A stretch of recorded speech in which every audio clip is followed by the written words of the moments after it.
All right. What's going on, everyone? We'll give everyone a second to get in here. Watching game two of the World Series. I think I've been watching the game upstairs. My son's actually sick, so I was watching it with him, and he just passed out in my bed. So, what's up, Carson?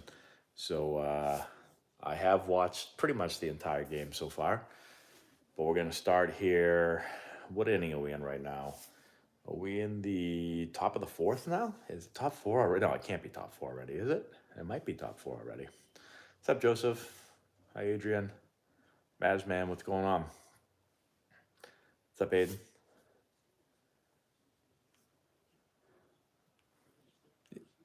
Yeah, so we'll watch the game together. And, yep, so Harper's up here, top of the fourth.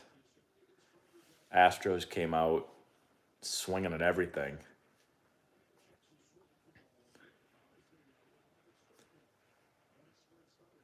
Joseph, what's going on? Do I think the Phillies can win it all? Yeah, I mean, I think the Astros are probably the better team, but I mean, the Phillies have something special going on right now. So 2:15 a.m. in Germany, huh?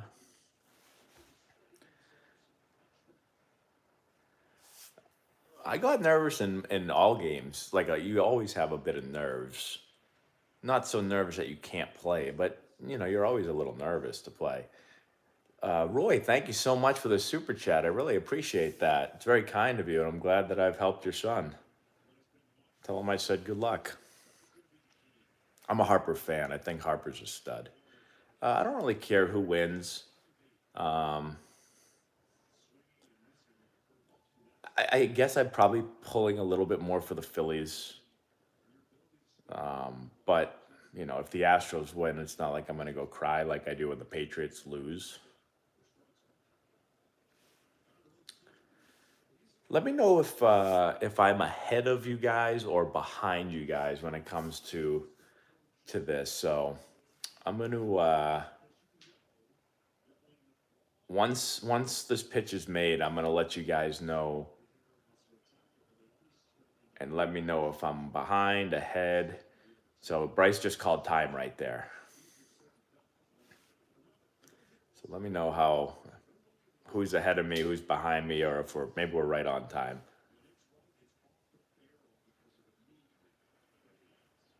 He just called time again. Um, so I think multi-sport athletes, I recommend kids play as many sports as they enjoy and want to. So I played basically every sport as a kid. That breaking ball from Valdez is pretty nasty. That's pretty nasty.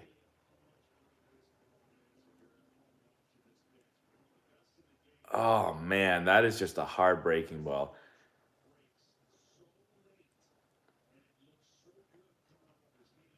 I know they keep saying how late. I know John keeps saying how late it breaks. It breaks a ton, and it breaks a lot. Um, oh, nice pick right there by Gurriel.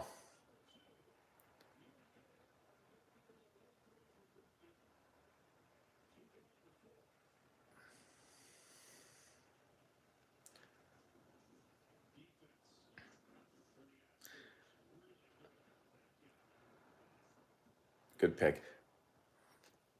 I know it looks so simple, but you can see, how Bregman just. Oh, here's a good look at the pick right here. Oh, that's pretty. Um, what was I gonna say? Oh, but I recommend kids play as many sports as they want. Some kids don't like a lot of sports; they only like one or maybe two, and that's fine. I wouldn't force them to play more, but I think that playing a lot of sports helps you compete, helps you. Each sport is a little different, obviously, so you're going to be able to take some things from maybe basketball or football, and I think it will make you a better baseball player. Um,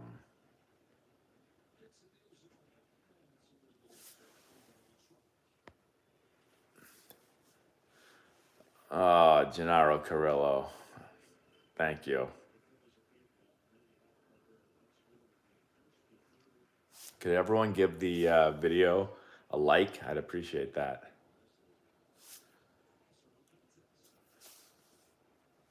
Valdez, man, this guy is tough. It's like he's is he basically just fastball, breaking ball, and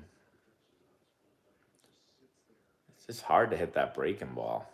And then he's got 96. It looks like he's like barely trying, and then the ball just explodes out of his hand. I'll get you some more content on that, Joseph. Man, they just can't. You can't hit the breaking ball. I hope the Pats are winning tomorrow. They looked at like absolute dog mess on Monday night. I can't see them having back-to-back horrible games, but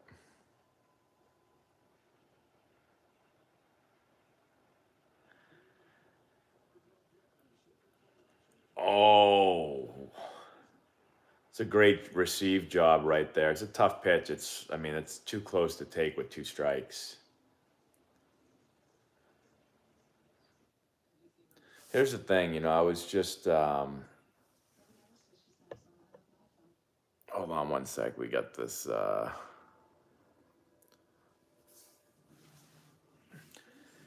was just talking to my son when we were watching the game. And so I was just watching, I was talking to Maddie because we were talking about how good Valdez's breaking ball was. And I said, like, would you just sit breaking ball every pitch on this guy and but the problem sometimes is like, even when you sit on that, it's such a nasty breaking ball that it's still really hard to hit. I've faced guys like that where it's like, they throw like a wipeout slider and it's like, well, why don't you sit on the slider? It's like, because I can't hit it even if I sit on it. So, it's tough. Hey, Michael Kinslow. Hopefully I said that right. Thank you so much for the super chat. Have you ever been to PNC Park as a fan? Hold on one sec. And do you get David Free's number? And did you get David Freeze's number back when he was Wade LeBlanc's teammate? You mentioned in the past he changed his number after 2011. No, so I actually have not been to PNC Park as a fan, and I did not get David Freeze's number back. What he did change it after he basically became, he was MVP of the World Series, and I never tried to find his new number. So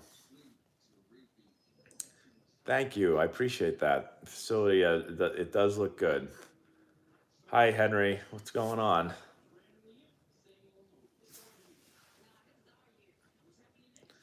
How much? What do you rate my Bishop Fenwick baseball shirt on a drip scale, Henry? 3,000.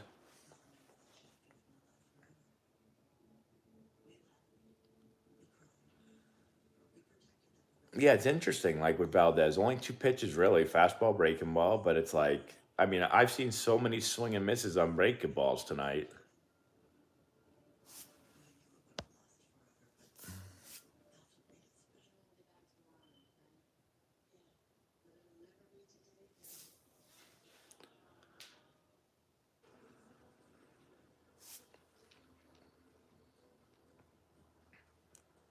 Thoughts on the Padres this year? So, um, I mean, I didn't watch the Padres play a whole lot this year. I didn't watch anyone play a whole lot this year. But I figured with Tatis down that they weren't going to do great, losing such an impact bat. But, they obviously they played well and made it pretty far. So,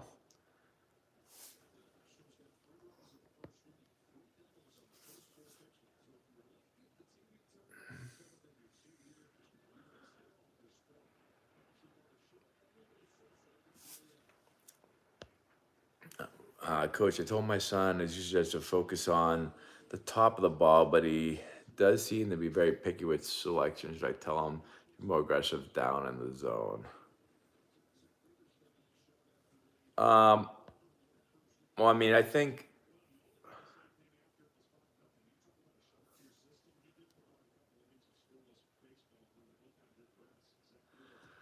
yeah, being picky. I mean, you don't want to be so picky that you're like only looking for like the perfect pitch because you'll very rarely get that. And then you get into like a passive mindset and it becomes hard to hit. So, I would try to be, I'm always thinking in my mind, I want to think hit until the ball tells me not to hit. And, I'm looking middle, like chunk of the plate. It doesn't have to be like this little tiny area, but little middle chunk of the plate and, um, and be ready to hit. Those Oakleys were Marco Carrillo's Oakleys. But thank you. No problem, Ed. Thank you.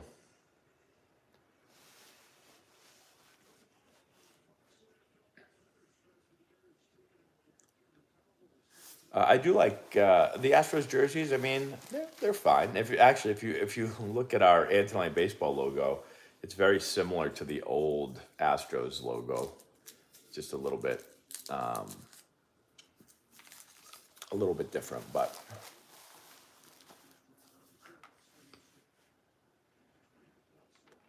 geez, Louise, guy just bunted the ball harder than some of the balls I hit during my career.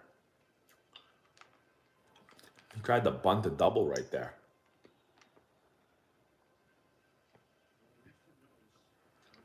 Here's a key when bunting with a wood bat, not just a wood bat, any bat. Try to bunt the ball off the end of the bat. That'll kill it.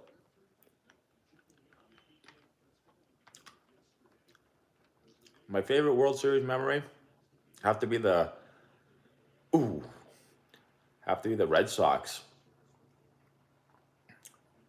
winning their first World Series in a billion years. That's back when I was a huge Red Sox fan.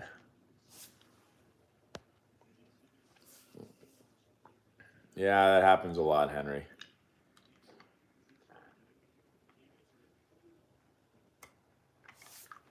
Man,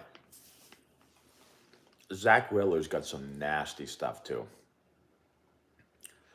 Favorite stadium food? So I've played in a lot more stadiums than I've watched games in. So I don't I haven't actually been to a lot of fields to watch games. I've been let's see, whose home parks have I been to?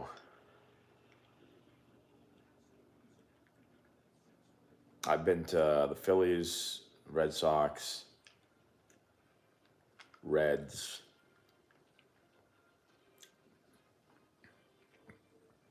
That might be it.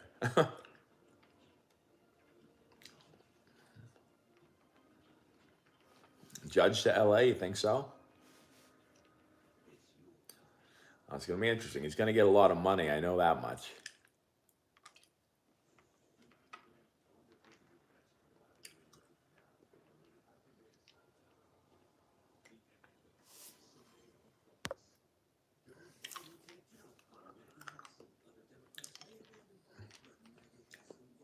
It's been a while since I've been on live here. It's been a crazy couple of months. I was so busy in the summer, and then we just opened up our new facility. What, last week was it? So a lot of work went into that. Finally got it opened. I don't know if he'll be the highest paid player. He might be. It seems like the next big guy with the new contract always becomes the highest paid player. But Henry, I wouldn't suggest becoming a PO just yet. Instructional bit. Where are your instructional located? So our facility is in Middleton, Massachusetts. So that's where I do all my instruction. And our home field's in Peabody, Massachusetts, which is basically right next to Middleton.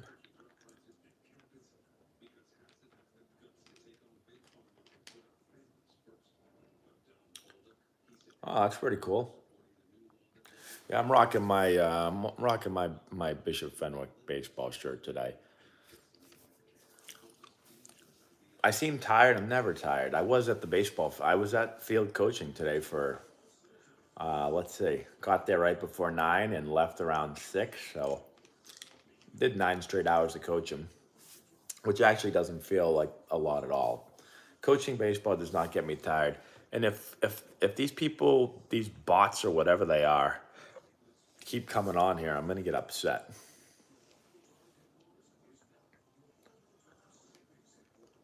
I gotta get Laura down here to be the moderator. How long before we see the next elite two-way player like Otani into the majors? The floodgates open. No, the floodgates are not open. Um, I think Otani is like a once in a generational type player. So I don't think people are gonna be um,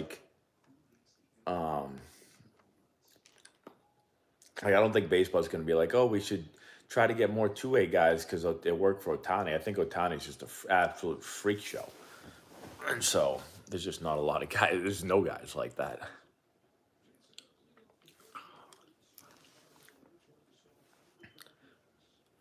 Is there such thing as offensive momentum?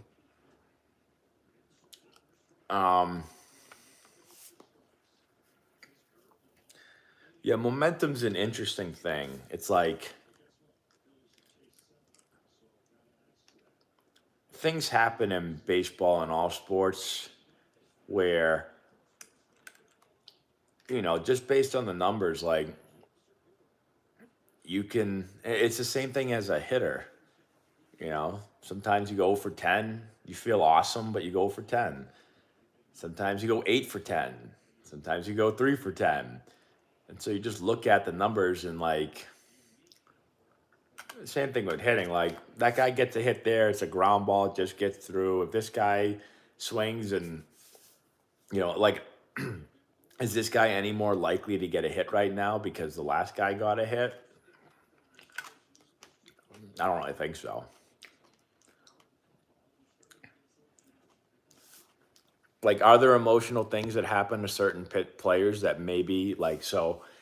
You know, does a hit by a does that guy getting a hit cause Valdez to, or I'm not saying it'll cause him, but does a pitcher start to get nervous, start to get rattled, start to pitch differently, causing more guys to like leaving more balls in the play? Like, I don't know, some guys maybe, but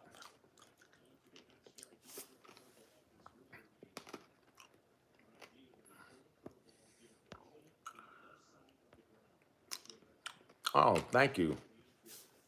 Yeah, my wife picked out our house, so she did a good job. I've let my wife pick out our two houses that we've owned, and she did a good job on both of them.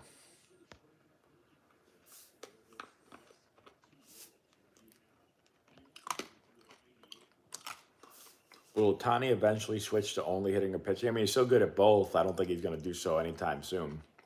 I'm sure there'll come a day when he gets a little bit older. Maybe he gets injured. I don't know. But for right now, no. I'm not really rooting for anyone. I'm just rooting to games, watch the game. See, there's another Valdez breaking ball. So that's what I mean right there. Like, I feel like you can sit on this pitch and the thing is just nasty. Like, look at that thing. And he actually stayed on that ball and hit it pretty well. O'Neill Cruz is a freak show. He's got super talent. He's got to keep playing, keep putting it together.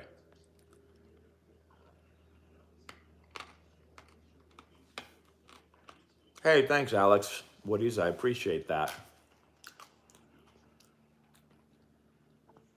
Ooh, that ball came up a little bit on Pena.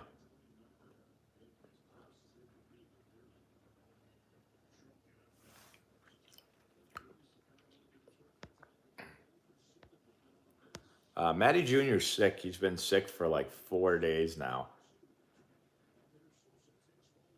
He's actually been sick for longer. He was sick and then he was better, then he's sick. So he's kind of a mess right now. What does my wife do for a living? She does the all of the accounting and yeah, I guess basically all like the books, the accounting, all that stuff for Antonelli baseball. And she raises two children,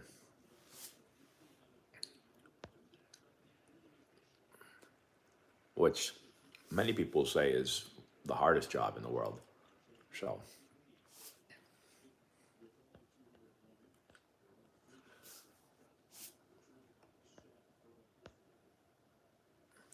I want to see Brady keep playing. I cheer for Brady to do well. I um, I was talking today to Connor Simpson, who's a huge Tom Brady fan, and he said, if you were the Bucks and the Patriots called you right now and said, we'll trade you Mac Jones for Tom Brady straight up, would the Bucks do it? And would the Patriots do it?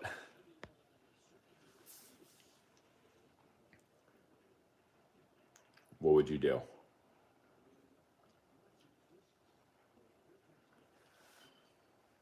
MLB Road to the Show. I'll start to try to play more. I've just been so busy with the new building, our new spot.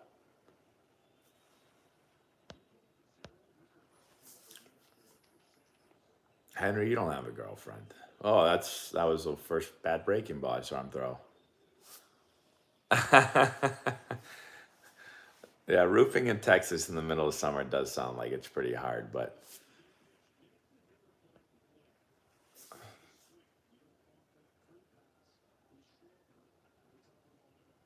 yeah, Daniel, I think so. I think things going on in your personal life can definitely affect your play on the field. So I do wonder if I do think it's probably pretty difficult for Brady to deal with some of the things he's been dealing with off the field. They always say, and managers and coaches will say this all the time, they'll say the field should feel like your sanctuary. So when you get there, you should feel like you can leave all of your problems and issues that are happening off the field, leave them there when you get to the field. And that's easier said than done, for especially for certain players. So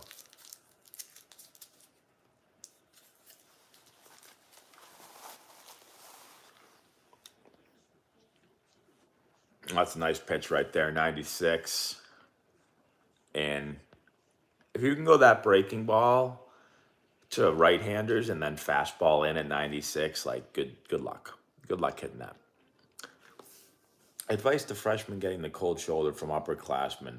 It's new coach from them, but my mates in middle school coach last 2 years. Yeah, I I was a freshman. I remember this vividly. I remember in football, my freshman year of high school, playing football in the fall. My first varsity snap, I was playing wide receiver. Well, actually, I lie. No, actually, I don't lie. Never mind. It was my first snap. I was playing wide receiver, and I ran into the huddle, and I had to tell the wide receiver to get out because I was coming in. And and I don't remember the exact words I said, but I said to the kid, I said, "Hey, Jimmy." I don't know why I said something like, "Coach told me to come in and for you to come out." And he said, in the huddle, he said, "Hey, Jimmy, Coach said to come in and for me to come out." And he said it in this voice, and everyone kind of giggled. And I remember feeling like Bobby Boucher and wanting to spare him, but what I didn't. So that's not uncommon for some of the upperclassmen that kind of, especially when you're taking a kid's spot. So my thought was that I just said, I'm just going to score 20 touchdowns now so you never see the field ever again.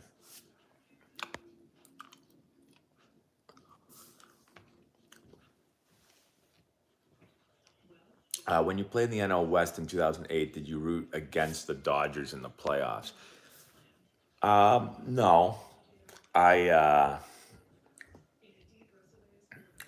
when I played, so I was a Red Sox fan my whole life, but when I started playing, I didn't cheer for the Red Sox anymore. But I didn't cheer against anyone. I just cheered. I mean, I tried to win games for our team, but once we weren't playing anymore, I really didn't care who won. And the Dodgers actually had a lot of my favorite players on it. They had Manny, they had they had Nomar, Garcia Parra.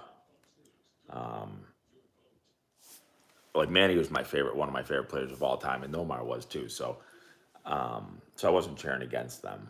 I wasn't so much cheering for them either. But pinstripe unis this year, I like pinstripes, but then you got to get pinstripe pants, and they're just hard to get sometimes.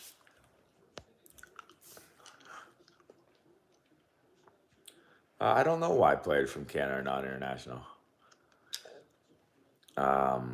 My son was watching the game with me, but he fell asleep in the bottom of the third. That's why I turned this on in the fourth.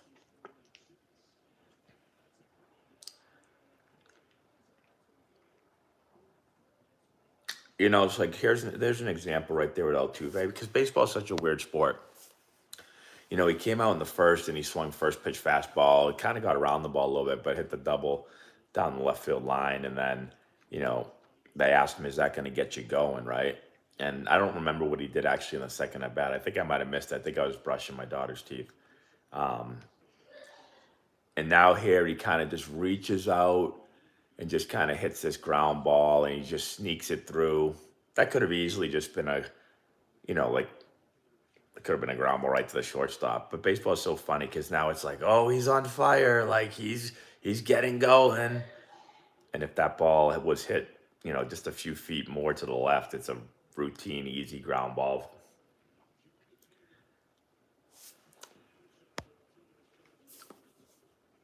Yeah, Altuve's a great hitter.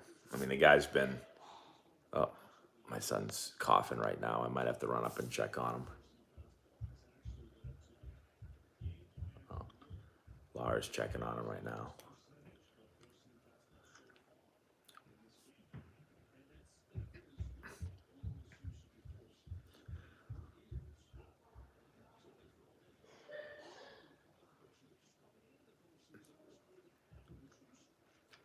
Was that first pitch right there to Pena fastball? He must have been sitting breaking ball. His first at bat, he swung first pitch breaking ball for that double. I wonder if he was sitting that again because that was an absolute ball that could have been hammered and he took it. I'd be curious to see if he's just been sitting breaking balls. And now what do you throw now? Does he sit breaking ball 2 pitches in a row or does he go to fastball? He's late on the fastball. He might be sitting slow.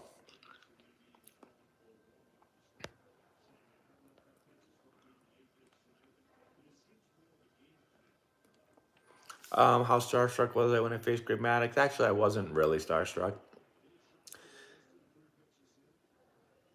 because he was at the end of his career. Hold on 1 second.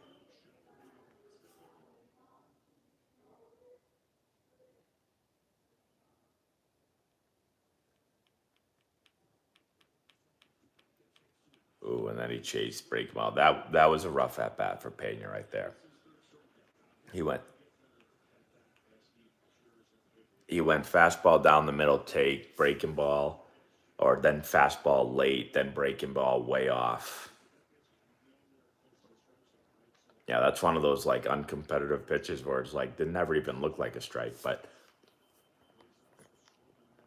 easier said than done. Or game always looks easy on the sofa. Yeah, I like Dusty Baker.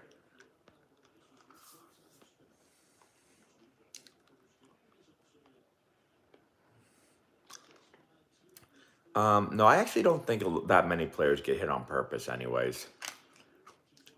I think back in the day they threw at guys 1,000 times more than they do now. Hey, thank you, Mazman. Is that how you say it? Thank you for the super chat.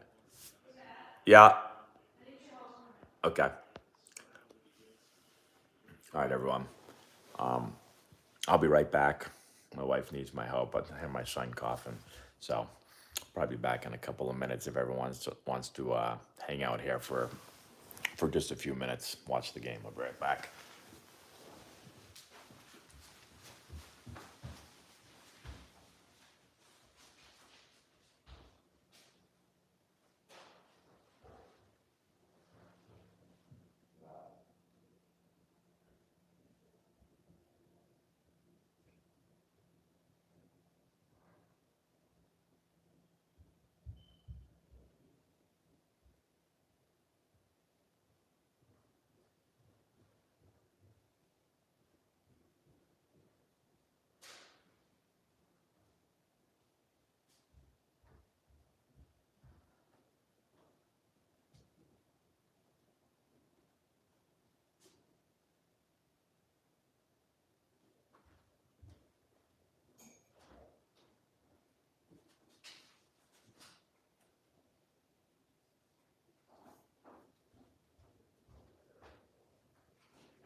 All right, everybody. We're back again. Did I miss anything exciting? Let me look through the. Let's see.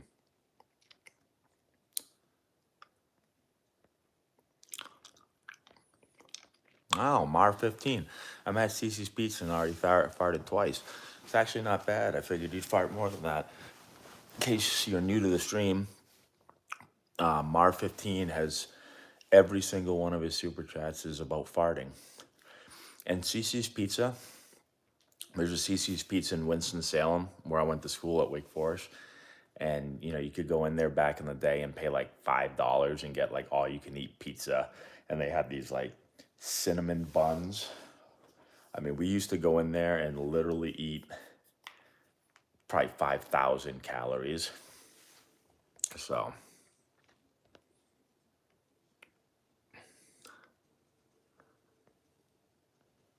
I actually do not like Taco Bell, actually.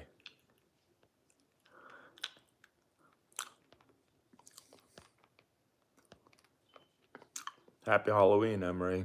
What's up, JMD? Ooh, Bregman hit a home run. I missed a home run by Bregman. Hi, William. Hello, Joe Schmo.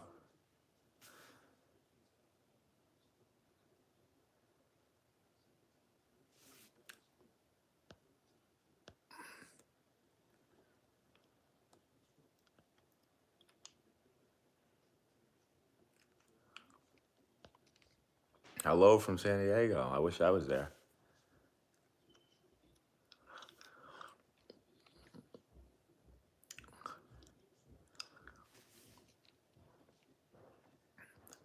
No, I've never really,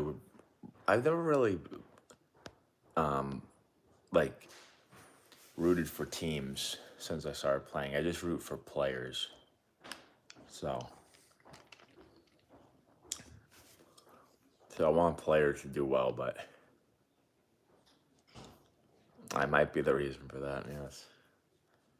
Yeah, PB&J pizza. I actually don't like peanut butter and jellies, but Jacksonville, North Carolina. I don't think I've been to Jacksonville, North Carolina before. I don't like mac and cheese either. I'm a very picky eater. Henry, thanks for the super chat. For all the knowledge and wisdom I gave you every Saturday. I mean, you might owe me like a $5 million super chat. That's off. Valdez wanted that pitch, but that's not on the plate. Goro, what's up?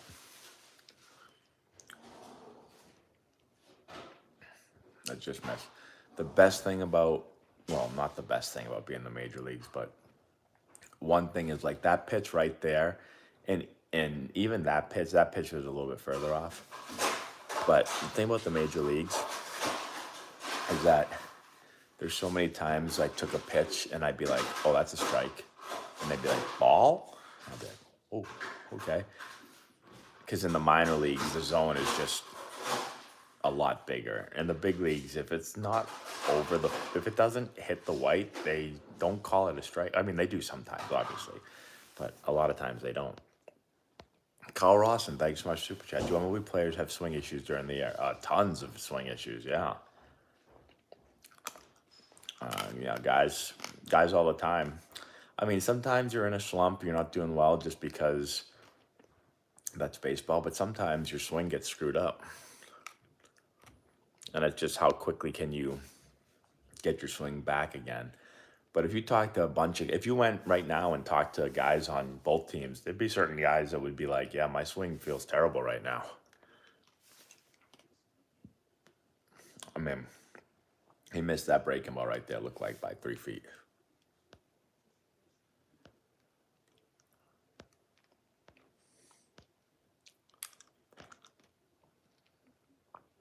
I'm going with the Astros to win the World Series. I just think they're the more talented team, but overall, I mean, anyone, in these series, like anyone can win.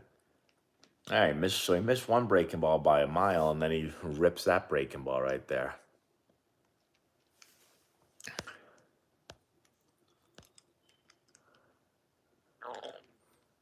Is Ricky Henderson in my all-time lineup? Probably not.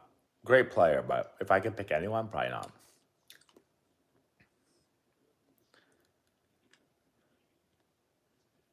It's a good job staying on that breaking ball right there. Michael Allen, thank you so much for the super chat, Michael. Matt, have you heard of Aaron Judge's hitting coach, Rich Schenk? Shen, I think that's how you say his name. Teacher man hitting. If so, what do you think of his philosophy and hitting techniques? So, I have heard of him. Just being on YouTube, his videos will come up because probably because I talk about, all my videos are hitting videos as well. But the first time I ever heard of him was actually because this was probably like, I don't know, 5 years ago, maybe more than that, 6, 7 years ago, I don't know. He kept posting on my videos telling me I was an idiot. And I was like, who is this guy? Like, he kept being like, on all my hitting videos, be like, you don't know what you're talking about. Like, that's not how the swing works and everything. And then that's how I found out about him. So then I blocked him because I knew nothing about him, and I was like, I was getting frustrated because I was like, he's posting on like all of my hitting videos. Like, what's wrong with this guy? And then he's become more popular over the years, so more people ask me about him. So I've never worked with him. I don't know him at all. I've never spoken to him. I really haven't even. I don't think I've worked with any. Maybe a player or so that's worked with him in the past, but I've seen some of his stuff, and there's some stuff that I see that I like, and there's some stuff I see that I don't like as much. But I've never worked with him enough to really know exactly how he coaches.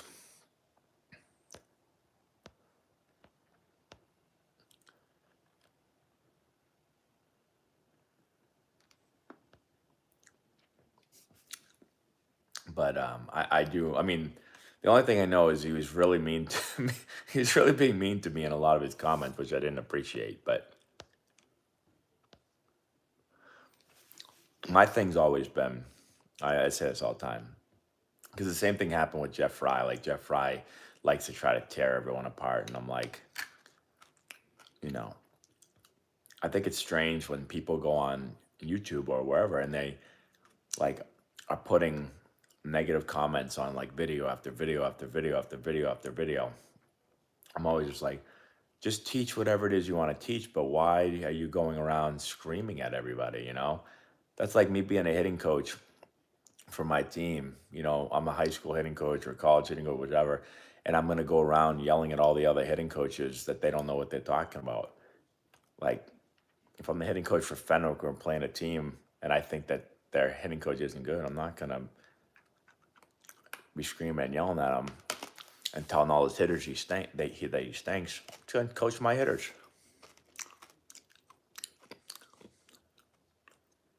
Hey, Eric, what's going on?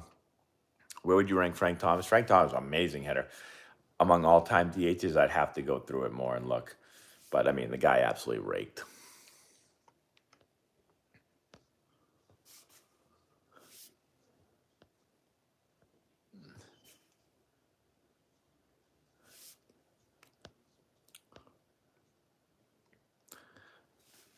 Hey, Germ Johnson, you want my autograph? I don't know how I would get it to you. Did he get out of it with a double play? He did. Big double play right there.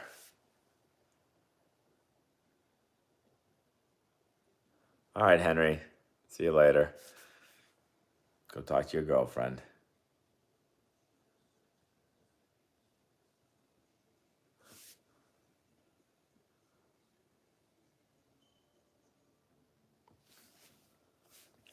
Yeah, it's interesting, Brian. So that's an interesting topic. Hitting his hand, eye, and timing, make those happen, and go with the player to get power, or go with the player to get power average. So like I would consider myself to have very high hand eye. I don't know how you want to test that, but I would put myself against most people with my hand eye coordination. Like I never swung and missed, very rarely ever. And whether it's catching a football or whatever, I got really good hand eye. And, my timing has always been really good. But certain years, my swing was really awesome, and certain years it wasn't. So I think you need hand eye and timing, and those are important. But I do think swing mechanics do play a huge role in in hitting, because I've seen firsthand years where I've had a really good swing and I was awesome, and I've seen years where my swing was a mess and I was a mess. I couldn't hit the save for my life.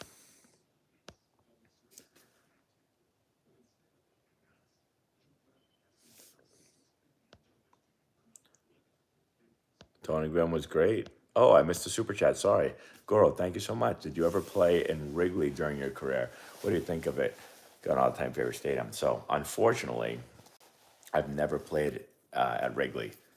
I've never even been to Wrigley, which is crazy. I tell Laura, my wife, all the time we should go to Chicago and go watch a game there. We took our kids to go watch a game in Philly a couple months ago. We watched the Phillies Cardinals, but I'd like to go to Chicago. Did you ever notice getting more reps BP in practice because you were a top pick compared to later round picks? No, you don't get more reps in BP. What you get as a high pick is you get more chances. There's more leeway as far as you can fail a little bit more for a little bit longer and they'll stick with you. If you're not a high pick, they won't. If they've invested in you, they're going to give you the benefit of the doubt. They're going to have more patience with you typically.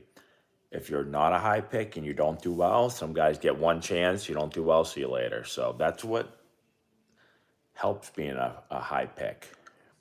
And it makes sense.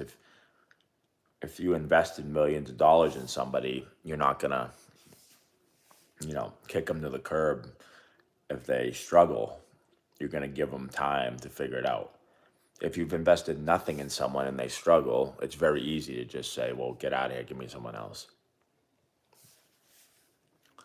Is the no stride technique more popular now? I don't know if it's more popular. I actually had a no stride, and actually the Padres didn't really like the fact that I had a no stride. I probably hit my best in my life when I went to no stride. That's I'm not saying no stride's better than striding. I'm just saying for me personally, no stride always worked better. If you look at my high school swing, I was no stride. In college, I was no stride for a little bit. I went to a stride my junior year, and then I got drafted with a stride, and then I went back to a no stride. My first full season, I hit awesome. Then they wanted me to take a stride the next year, and I struggled. And then I never really went back to no stride because I kind of got out of that. But I always hit best with the no stride.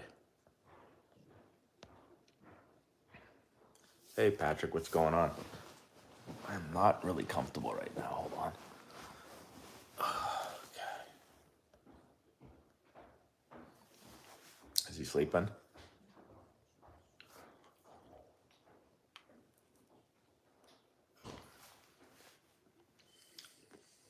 Why can Joey Gallo not hit anymore? Well, I actually have not gone back and looked at the differences in his swing between, what was his big year with the Rangers. So I don't know. I just know there's a lot of swing and miss in his swing, obviously. It's kind of always been, I believe. He's always been a big power guy, but from swing and miss. But it seems like the batting average continued to go down. So I'd have to really look at it more. Yeah, you might want to hold off sending anything to our baseball facility right now, just because I haven't received mail there yet, so I don't even know how it works. Maybe wait for a little bit and then you can try. Hey, RG3, thank you so much. Good luck to your teams. How many coaches does a minor league team have? Well, when I played, there was your manager, there was a pitching coach, there was a hitting coach, And I think that was that it? Yeah, that's probably it. There's a lot more coaches now. Now you've got some teams have assistant hitting coaches. You've got like your analytics coaches. You've got um, the staffs are way bigger now than they were when I played.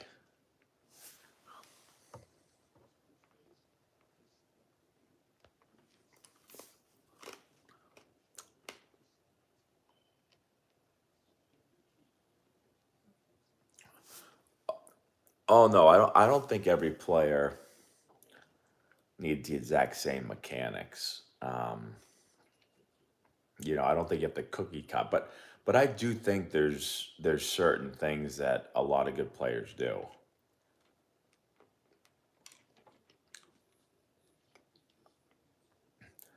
I also think, I had a player come in for a lesson a couple days ago, and um, you know, Division 1 college player, and we were talking, and they had asked me about some of the teacher man things, and I told them what I told you guys. Like, I don't know everything he teaches. I've seen some things. He said he was struggling since he started trying some of that stuff, but when he showed me what he was trying to do, he wasn't doing. He was thinking he was doing one thing when he wasn't. So, like for instance, so I talk about getting palm up and getting my barrel to turn back, right? So like getting the barrel to turn back so I can get in the zone. And some people will show me that move and they'll do this. And it's like, no, that's so I can get the barrel to turn back like this. And um but the barrel will go back like this too, but that swing ain't gonna work. So some people see something, you know, we can say the same thing, turn the barrel back, and one person can do it the right way, and one person can do it horribly the wrong way. So,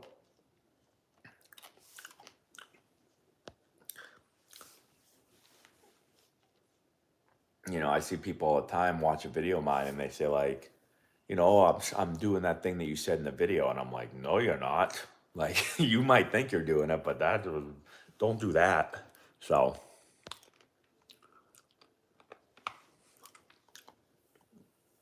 Mar 15, take it easy. Don't eat the whole place.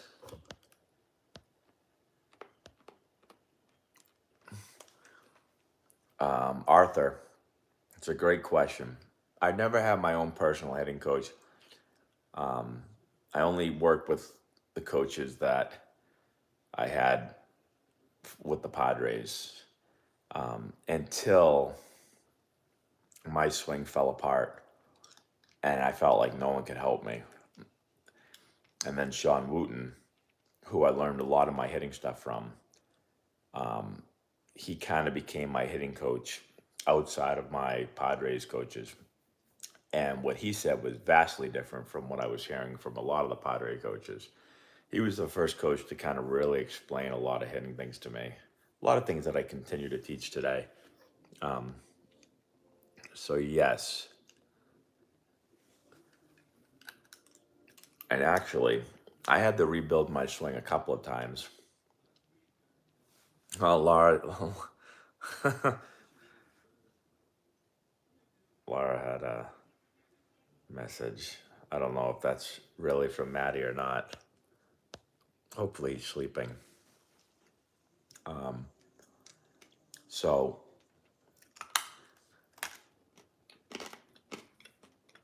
I forget what I was saying now.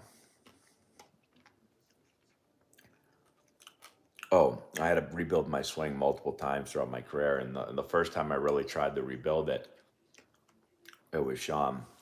Um, he was the first person that said your swing stinks. When I was struggling in 2008, I was hitting, a buck 50, and he was like, you can't hit because I didn't know why I couldn't hit. And he was like, you can't hit because your swing stinks.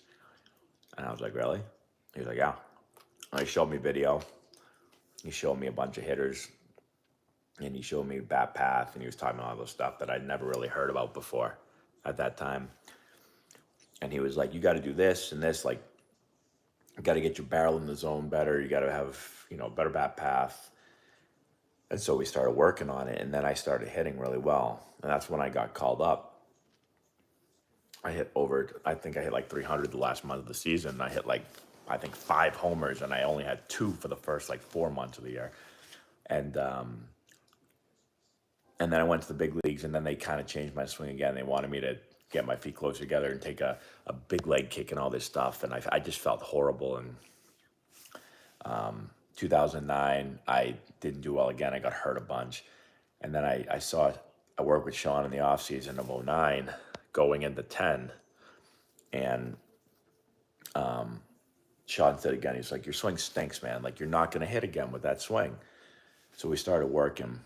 And I remember right before I went to spring training, I sent them video on the day before I went, I hit. And he wrote to me and he said, he said, if you swing like that with that swing, you're going to rake. He's like, you're ready to go. And then I went to spring training in 2010 and I think I led the big league team in hitting all of camp. I hit almost 400, I believe, for the entire for the entire camp. I was in the starting lineup, not all the time, but I was in the starting lineup a good amount. Late in spring training, we played the Dodgers under the lights with basically pretty close to the starting lineups of both teams. And I led off against Vicente, or I got up my first at bat against Vicente Padilla, and I hit a home run off him over Manny's head and left. And I felt like no one could get me out that spring training. And I was like, I'm going to make big league team. And they called me into the office. Well, I hurt my wrist and ended up getting surgery, and missed that whole season. But I hurt my wrist, and I don't know if that's why I got sent down or what happened, but I just know I got called into the manager's office and was told I was going to AAA, and I was kind of like, I don't know what else I could do that year because I hit so well. But long story, the point is, Sean could see in my swing, he said, you're going to crush balls if you continue to hit like that. And he was like 100% right on. And I hit everything hard that year. That spring training spring training is a month long or so. And the years that he said, your swing stinks, I didn't hit. So anyways, Joe Schmo, thank you for the super chat. Hello, Mr. Matt. In past videos, you talked about swinging with your hands, not arms. But how do you not swing with your arms? Okay, so this is my point. And so if you think about this right arm for me as a right-handed hitter, now this is what this kid was doing that I was working with. What he was doing was he was getting a lot of arms. So this arm was doing this, but the hands weren't, this hand is just kind of going back like this. It's not doing anything. This is an armsy swing, a lot of arms. Whereas in a really high level swing, when you get into position to hit and you start to go and you start to turn your barrel, your right arm, your back arm should work underneath like this. So when you start to go palm up, your arm is going to come under. But this move right here is short. It's turning the barrel back, but that's short. If I do this, see how my hand is not doing this, but it's doing that? That's not good. That's more of like an armsy, long, slow swing. Barrel drags, barrel gets underneath. So that's an armsy swing. So you got to get the arms out of it. And the way that you do that is when you get ready to hit, we talk about getting our rear arm behind our hands, and you engage your back. Once you disengage your back, your arm's going to go forward. So you engage your back and you try to hold that feeling of being in your back as you turn the barrel like this, and then your arm's going to come under.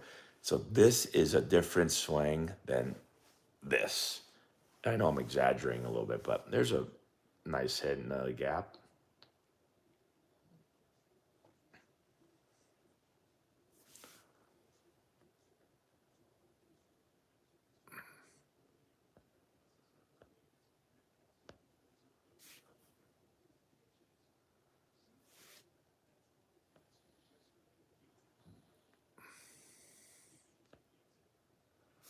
A lot of questions here. So some players still use the old school pine tar, but most don't. A lot of players use spray. A lot of players use a stick.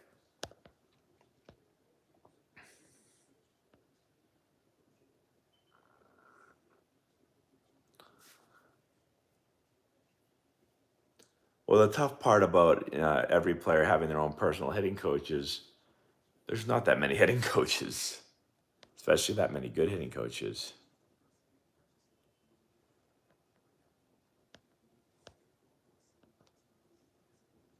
What adjustments did I make? I made a ton of adjustments. So the simplest things were that I tried to go back to being more comfortable, which meant spreading out a little bit more. Tried to get in better posture, chest over the plate and butt out. I got into this really like upright posture. When I got ready, um, a lot of things I'm talking about with my arms and getting into this position to hit, I tried to get into that position more. I always kind of preset myself in this position like this my whole career. And then there were a few coaches with the Padres that didn't like my arm, my elbow. They said it was too high. And I always hit with a high elbow my whole life. And when that changed and they kind of didn't want my elbow high, that kind of, I just started not hitting as well. And so I went back to being a little bit more in this position. The Padres always said I needed more rhythm because I was always a very kind of, if you watch my swing, there wasn't a whole lot of movement. I just kind of went here, picked my heel up, put my toe down, boom, and I went. And I didn't do a whole lot, but I could hit the ball really far. I mean, I hit 21 home runs in '07.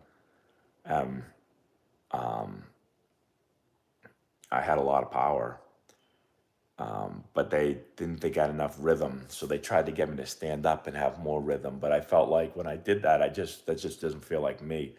I'm a little bit more of like kind of a rigidy. I'm not like I'm not this type of hitter like a Josh Donaldson. That's not how I work. And so I tried to go back to doing a lot of the things that I did originally while also understanding what Sean had talked about getting my barrel in the zone and being, more from the inside and stuff like that. And then all that together kind of really helped me start hitting well again.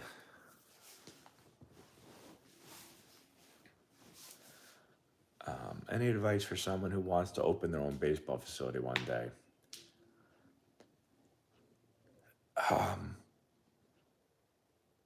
Hold on one second. I think I hear my son crying.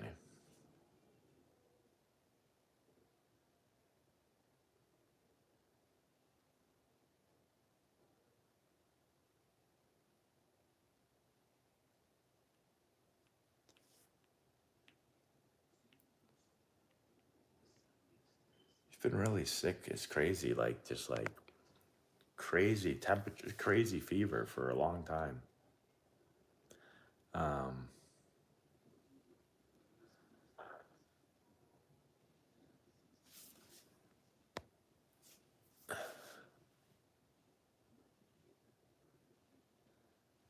if you had your own hitting coach, could you tell them that your hitting coach says they hit this way? Yeah, that's the tricky part. Like, I tried that one time and I was told my agent got a call and said that I was uncoachable and didn't want to listen to the team's hitting philosophy. So, it really depends on the team. I think teams are more used to now having more people have their own personal hitting coaches. But back in my day, but back when I was playing, not so much. They didn't take it very kindly when I asked the hitting coach. I didn't even tell him. I just said, you know, because he tried to get me to do some of the things I had done with the Padres. This is when I was with the Nationals, and I just said, I tried a lot of these things in the past because they didn't know my past. And I said, I tried to do a lot of these things and they really didn't work. And I said, could I just, try to do it the way I'm doing it right now? And if I don't hit, then I'll, gladly make the adjustments. But the hardest part about being a hitting coach,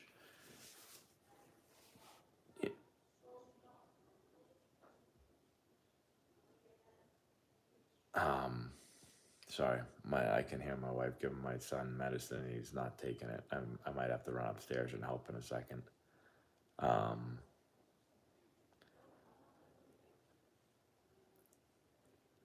for instance, like I went from the Padres to the Nationals, and at this point I'm like probably 26, and you know I've been playing baseball for a long time. I've had a lot of experiences.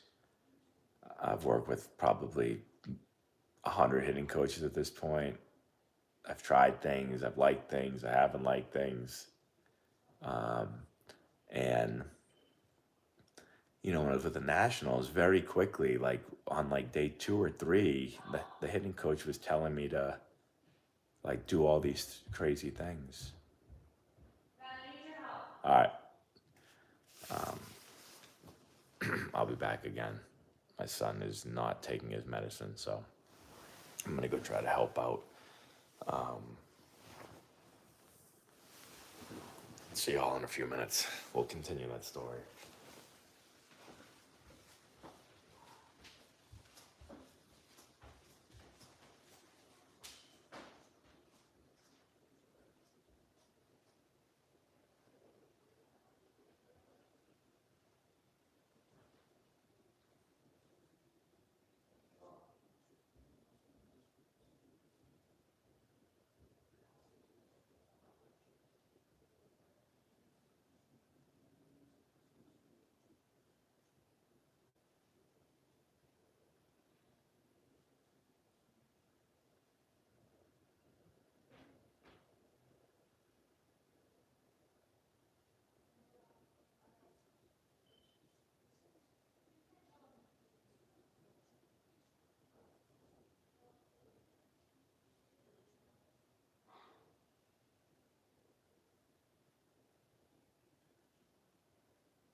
right, everyone. We're back again. Let me see if I missed any. Looks like I missed a lot of questions.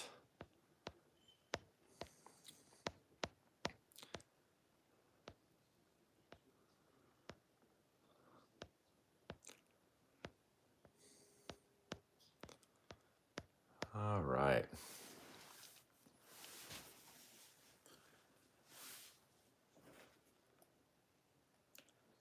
So, yeah, my son's struggling a little bit with taking his medicine, so we got him.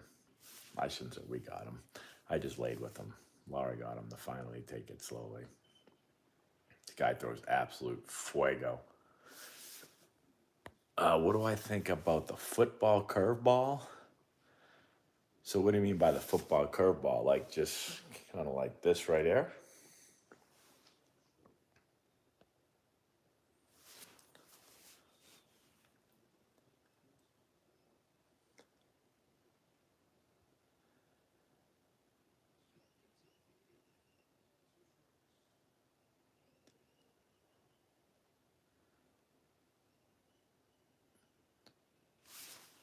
Well, it would be like curveball, then so you got fastball, and then as you kind of slowly get around the ball, it kind of goes fastball, cutter, slider, curveball. Do baseball players use soap when washing hands in the clubhouse? Yes, I believe, just like everyone else that washes their hands. Do I think Nick Markakis is the most underrated right fielder? So I played with Nick Markakis for a little bit when I was with the Orioles, and he was a very very good player. He never had like really the only thing he didn't really have was a ton of power, but great hitter, cannon for an arm. He had an absolute bazooka in right field. So I don't know if he's the most underrated. Um, but he was a damn good player.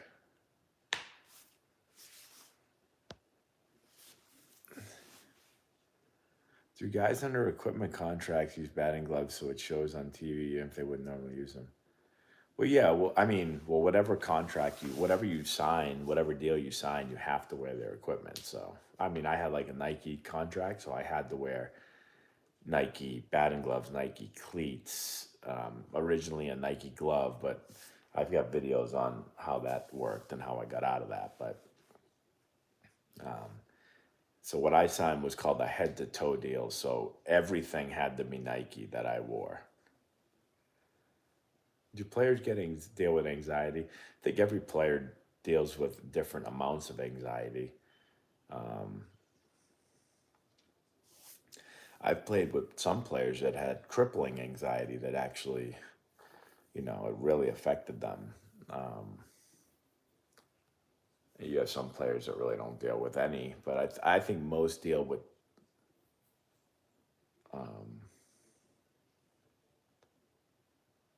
I don't want to say most deal with anxiety. No, I didn't even know what anxiety meant actually when I played.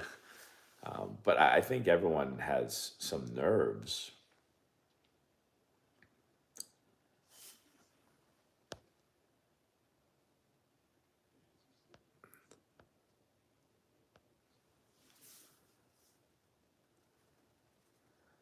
I I did do a lot of those things. I colored in my Rawlings logos. I put Nike labels on my glove. I had gloves made with no logo. I did all kinds of stuff to get out of that Nike contract. And eventually I got caught. My agent called me one day and said, Nike just called and they're pissed that you're not wearing their glove. And I just said, listen, you got to tell them either I'm leaving the contract altogether and I'm wearing nothing, or they can let me out of the glove and I'll wear all the rest of their stuff. And they finally gave in and said that I could wear a Rawlings glove. How do you become a scout for a baseball team? So my real answer is I'm not 100% sure. I do know a lot of scouts. There's a lot of former players that scout. Um, I think a lot of it's through connections, knowing people. Um, but I don't know exactly. Like, if I wanted to become a scout, I don't know exactly how I go about doing that. I guess I'd probably just call some people that I know that are in Major League Baseball. But a lot of the scouts that I know of are former players. It doesn't mean you have to be a former player to get it.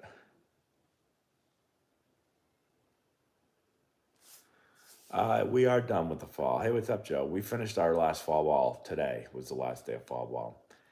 It was pretty chilly today. When I got to the field this morning, it was in the 30s, um, and so it was cold. Um, and I got there just before 9 a.m. We got done at 6 p.m. and it was getting cold again because the sun was going down. So you can't go much further than that. Like, if we went next weekend, I mean, there's a chance at, you know, 8:45 a.m. when kids get there that it could potentially be in the 20s. So we did 7 weeks of fall, and now we'll go in. We take a little time off in November, and then we'll go indoors for our practices starting in December.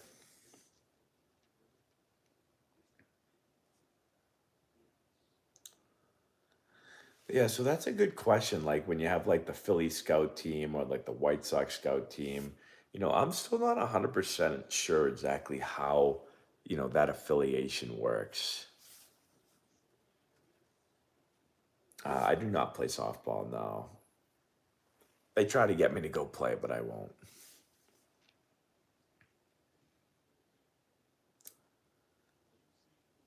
Yeah, Clay, it is still warm down there. I wish I was down south. It is not warm up here.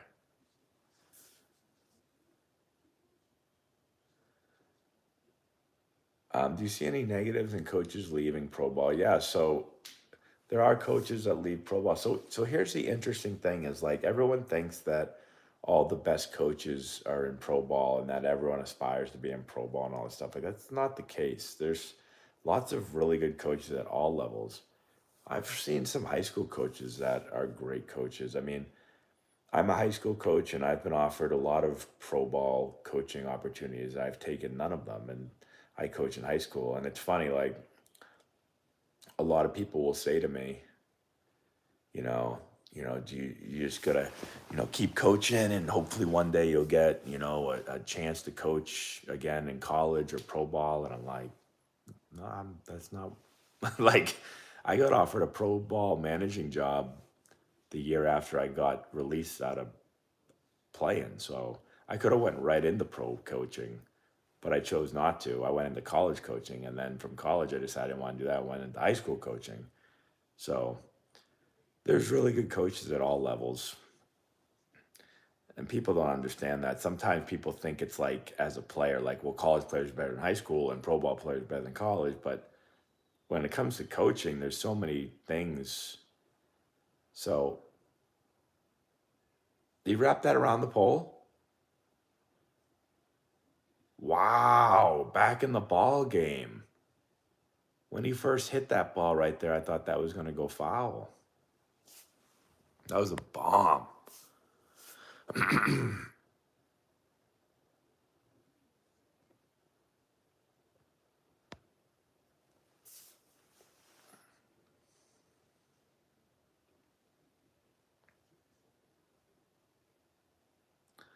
Yeah, is this going to be a repeat again? 5-0 game.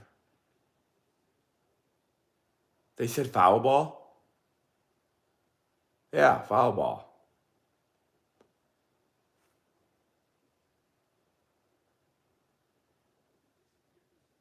Yeah. I was gonna say when he hit that ball, I thought that was foul, and then they said home run. I was like, huh? I mean, how many people in Philadelphia just threw their remote through the television? Oh man, I can't imagine what the Philly fans just did.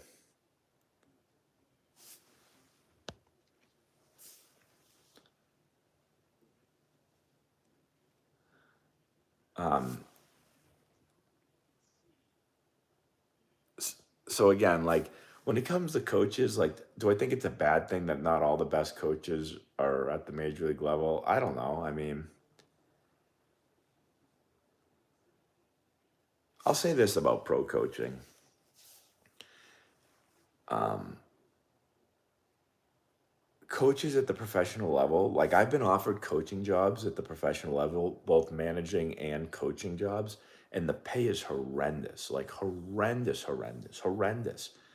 So if it was just a basically a decision based on money, I would never make that decision because my salary is way higher running Antonelli baseball. So I do think pro teams are starting to pay more money for coaches, but um, you can't blame someone if LSU or some school is going to offer a pitching coach $1 million or whatever to go. Then, oh my God, did he hit it out? Oh, and any Philly fan that didn't throw their remote through the television just now threw it through the television. You miss a home run by a couple of inches, and then you just missed another home run by a couple of inches. Oh, I just missed that ball.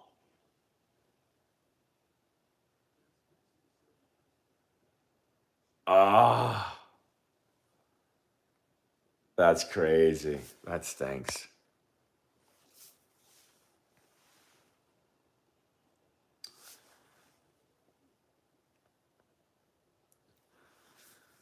So if pro teams want to keep or get the best coaches, not that money's the only thing, because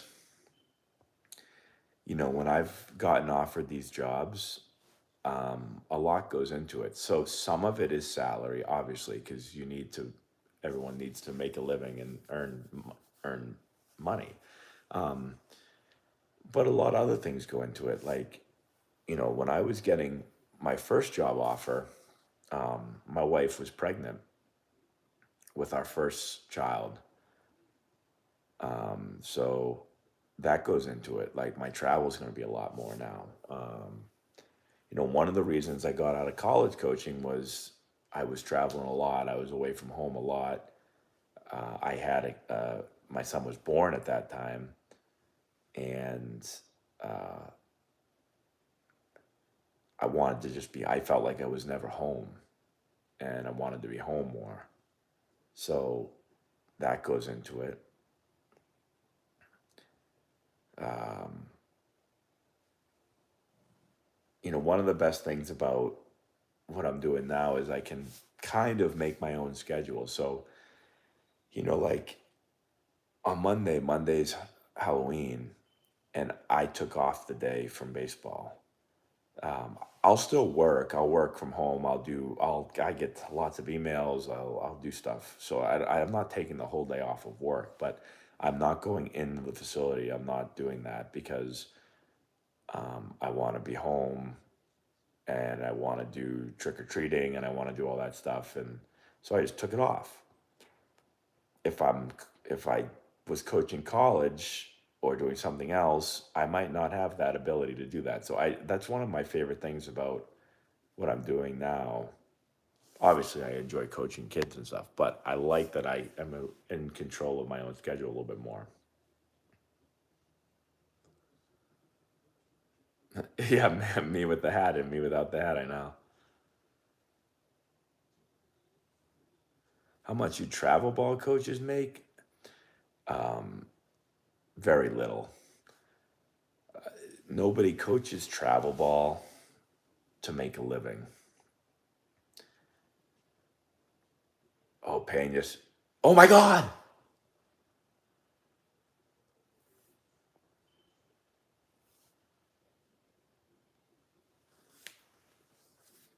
You know, I thought he was going to go glove spin throw. I never expected him to flip the ball to second base.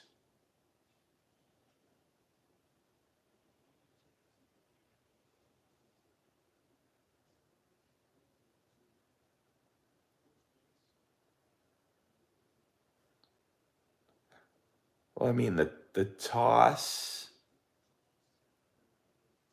the toss.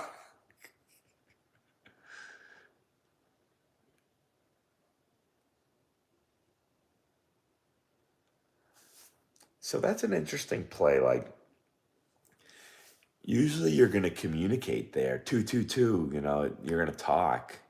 Um,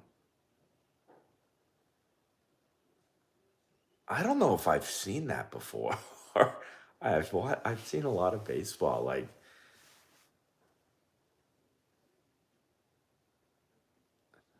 I don't know why Altuve didn't just run to the bag. If he just sprinted to the bag, he would have been out of the throwing lane anyway, I believe. I don't know why he just took a knee. Yeah, it is pretty cool that Pena's the main guy. Will I wear a Northeast uniform for trick or treat costume? No, I will not be wearing that. So travel ball coaches make, a couple $1,000s. How well do players know the batter ball boys on the team? So it depends. Um, I always talk to the ball boys and the bat boys and girls. So I got to know them, but some players don't talk to them as much. Oh, 2-0 fastball. Just threw it past him, little bit up. I mean, that could have been a homer right there. Ah, just didn't get to it. Such a good swing. I love his swing. It just ball's just up a little bit. That ball's another inch or two. Is that gonna fall? Oh, Pena. There's some crazy stuff going on right now. I thought something bad was gonna happen there. You've got Tucker yelling. It looked like Tucker was yelling that he had it.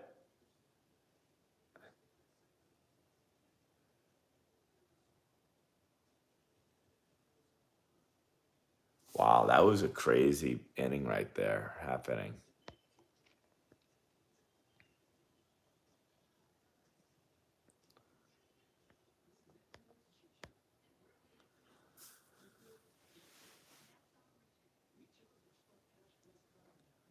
How to become a bullpen catcher? So bullpen catcher, I know the Padres bullpen catcher for a short time was actually a player that got out of playing, and they asked him, "Do you want to be the bullpen catcher?" So,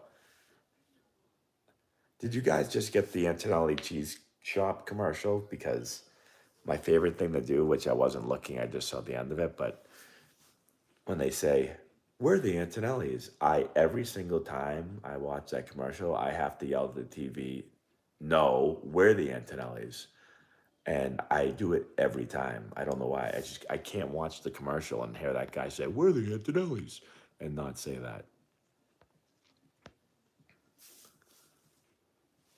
Video game that I will try to make very soon for you.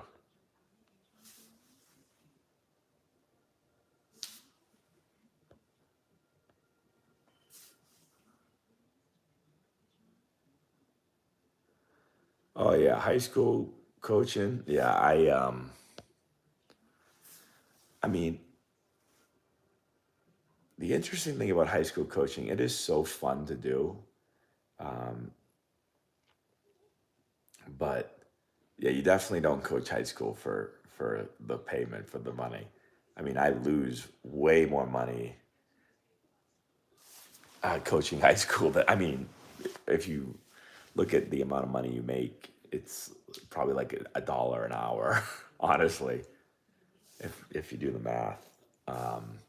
So, but some of my like coaching high school baseball is awesome for me.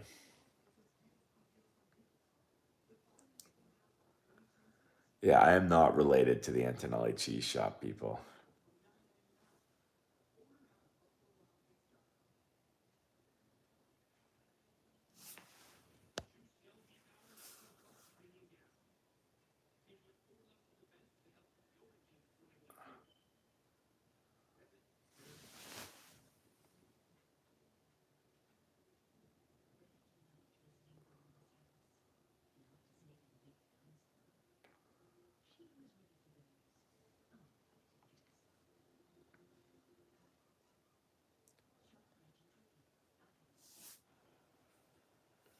And we're back. They just cut that commercial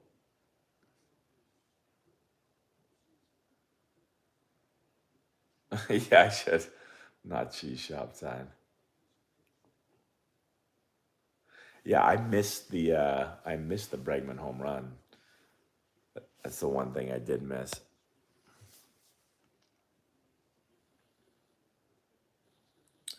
Yeah, I bet that's pretty cool to see two big league players. Oh man, he threw two pitches in the same spot, and Bregman took both of them.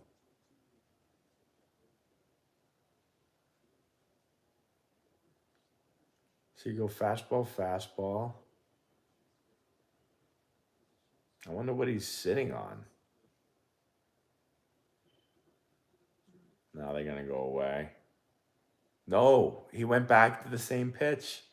He missed. He didn't want to go in there. He was trying to go away.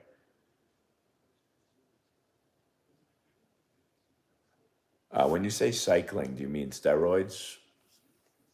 I don't really know the lingo, but in all of my years of playing baseball, I only remember two guys being on some type of performance enhancing drugs while I played.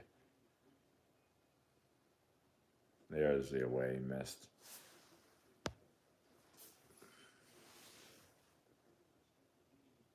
Matt, how did AP go from living in the shadow of SJP to a stud baseball program? Um,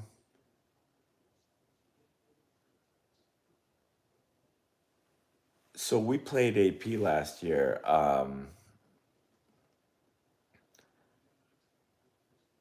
say a few things. I think Austin Prep does a great job. I think they have a really good coaching staff. They have a lot of really talented players.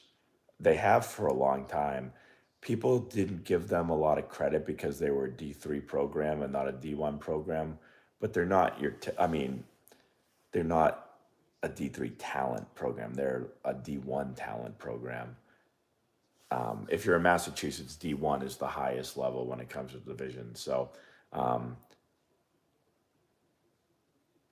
now it's different because now they can recruit. So they left the MIAA, so now they can recruit. They're going to get even better.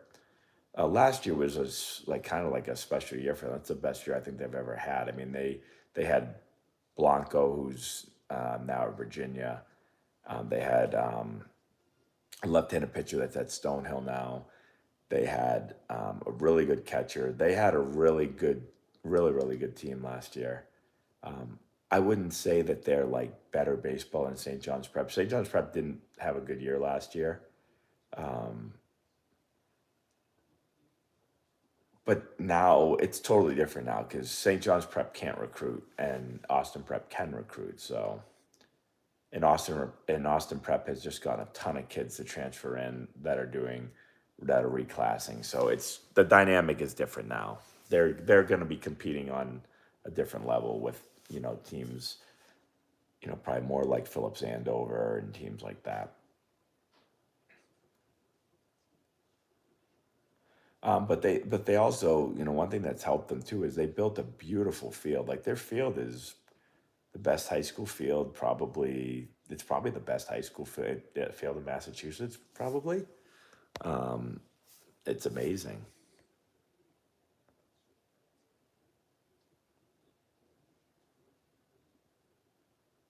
I don't really care who wins the World Series. I am about to watch the whole game.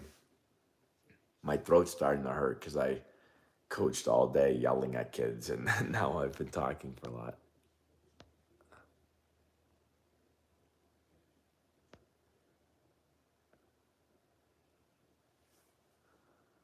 Yeah, I was impressed by the Padres run without Tatis.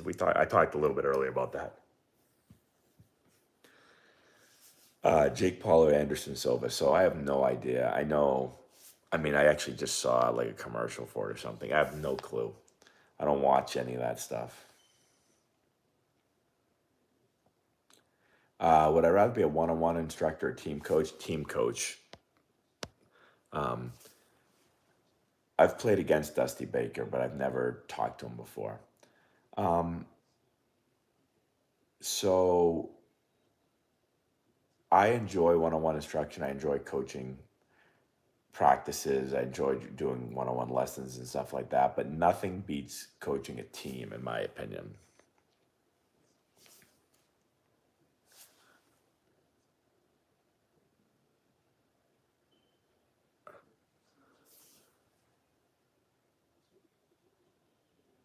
What was the meaning behind the scream on your trap ball team circa 2016-17? I have no idea. I don't even remember that.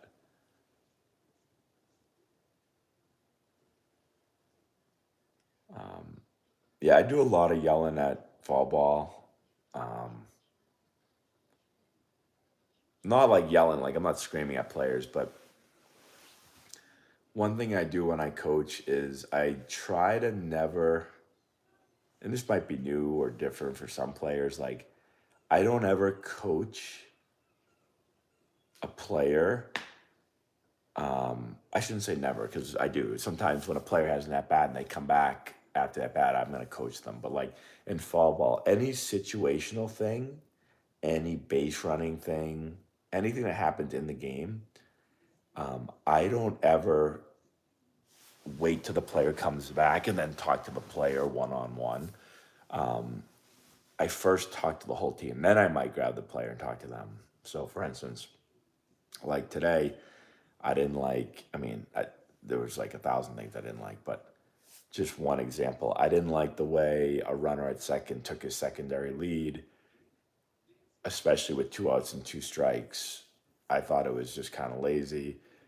Our batter swung and missed for strike three, and the guy never even broke for third. And so you can coach that two ways. You can call the player over and say, hey, listen, your secondary lead there has got to be better. It's got to be 2 aggressive shuffles. That's lazy to me, especially 2 outs and 2 strikes. You've got to be anticipating a swing or contact. And when you see a commitment to a swing, you've got to be off because it's either going to be strike three or put in play.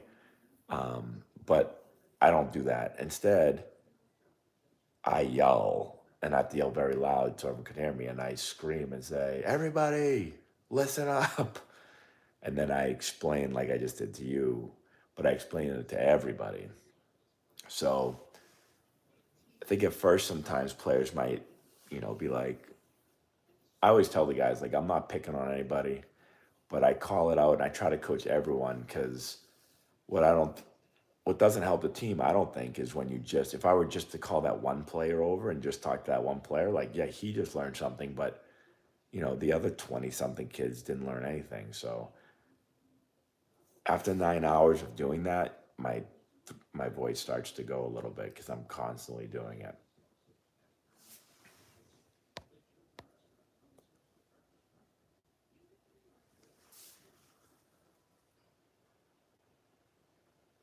Do you guys have an arm rest period through travel? So really depends on the player. Like as far as a program goes, we have a right now is our off time. So starting today, we'll start to throw again. We'll start to like ramp back up. Probably second week of December. We practice first week of December. We'll start to probably ramp up second week of December. But everyone's a little bit different. Depends on their age and what depends how much they played. Did they play fall ball? How much they pitch? All that.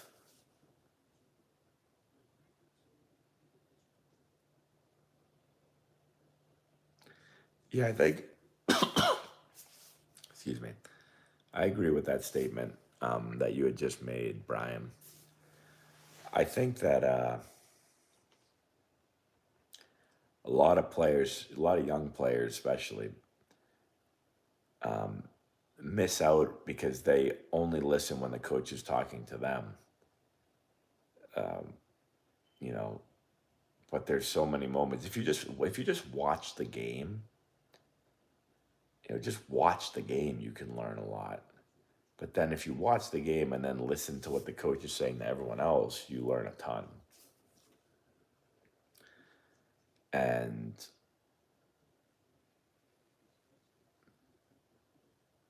I was trying to explain that to our players today. Now I was coaching all ages, but this example was for there were mostly 11-year-olds and some 12-year-olds, and like in the grand scheme of things, they know nothing, right? So like when I'm coaching, I want them listening to everything because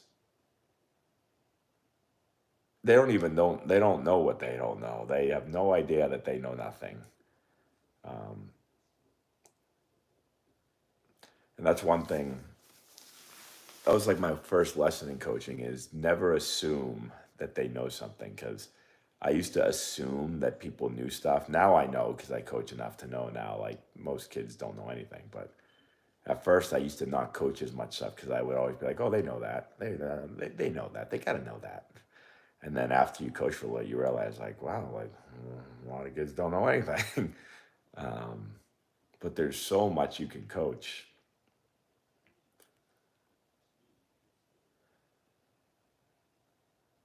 I always think like a lot. I was talking to Connor Simpson, one of our other coaches, about that today, and like usually, because we were talking about the talent on some of our teams and how we'll do. I always feel really confident, like any team I'm coaching, that even if we don't have a ton of talent, that there's a lot of things you can do that will help you win games as a coach. Like simple things. So many things just on the bases you can do that can help you win a handful of games, even if you're not as talented as the other team. And then there's things you can do to control the running game that most teams won't do that we can help us win games. And then, you put all these things together. If we're teaching every single day and another team isn't coaching at all, you can see after 2 weeks how much better we get. And then after 4 weeks and after 6 weeks, and then we become really hard to beat, even if we're not that talented. I mean, I think I saw that this year in high school. My first year coaching at my new high school, we started off really poorly, but there's a reason why as we kept going, we ended up going on a winning streak and won like 10 of 12 games or something like that towards the end of the year because our guys kept learning and learning and learning and learning and learning and getting better. And there's a lot of small things that add up to wins and losses that most people don't even pay attention to.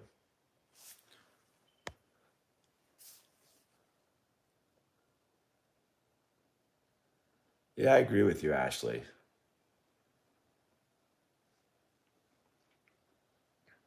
A lot of small things. Like, I'll give you another quick example today. So, um,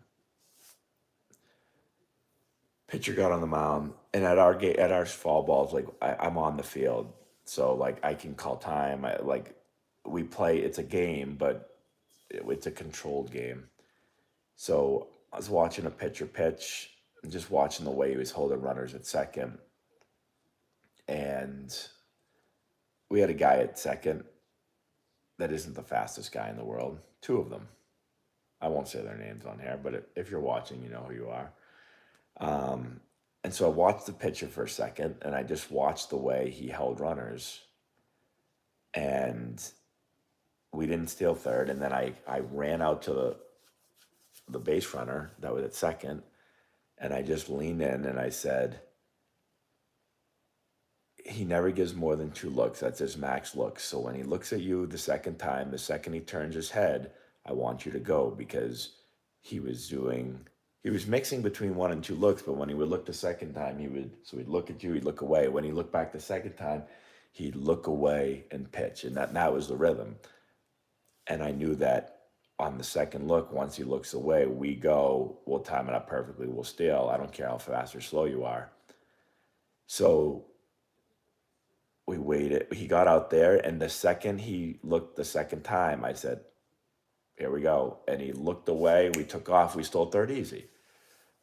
And so, like, that simple thing right there, we just got an extra base where he wasn't going to run, but I told him how to do it. And then our next guy, Takumi, if he's watching, got on. And he got the second. And I said the same thing to him. And he said, can I go on the first look? And I said, no, because I didn't want him to go in the first look and have him go and have him turn back and look for a second time. And now we're out. So he said, can I go first look? And I said, no, you're going to wait till second look. And he said, but I can get him. And I said, no. I said, just be patient, wait, you're going to get your chance. And when he goes two looks, you're going to go, and he turned his head. And so he went one look. And then the next time we went one look, and he looked at me and he goes, can I just go first move? And I said, or first look. And I said, just be patient, wait for the second look. And then the third time he went two looks. And when he looked back the second time, I said, you're good. And then he turned, Takumi ran, he's not that fast, and we stole third easy again. So that's just one small example of like a way you can get an extra base for free, which I knew for free we were going to get that. An error.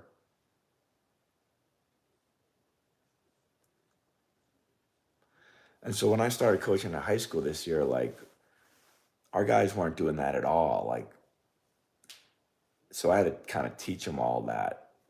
That's just one small thing. But then all of a sudden we were stealing third. Like, I mean, we stole third a billion times. And that's just a free base every time. We never got thrown out of third the whole season. I don't think we had a single guy thrown out third. How many? And we had a lot of stolen bases at third. But I would say you're always looking to find a way to get the next 90 feet. You can get there a whole bunch of different ways, but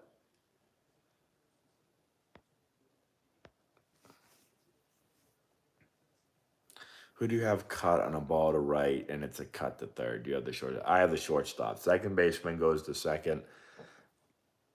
Shortstop's the cut to third.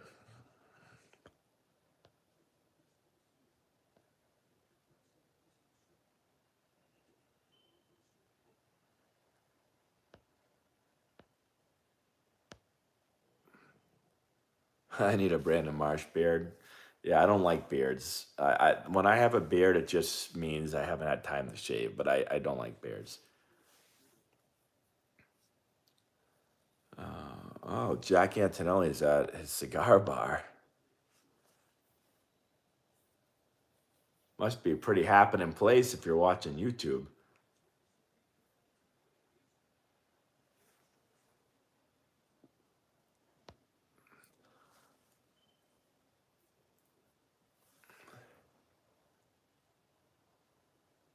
Did you play with Ryan Zimmerman in spring training nationals? I played with Zimmerman in spring training, and then he got hurt and played with me in AAA for a while.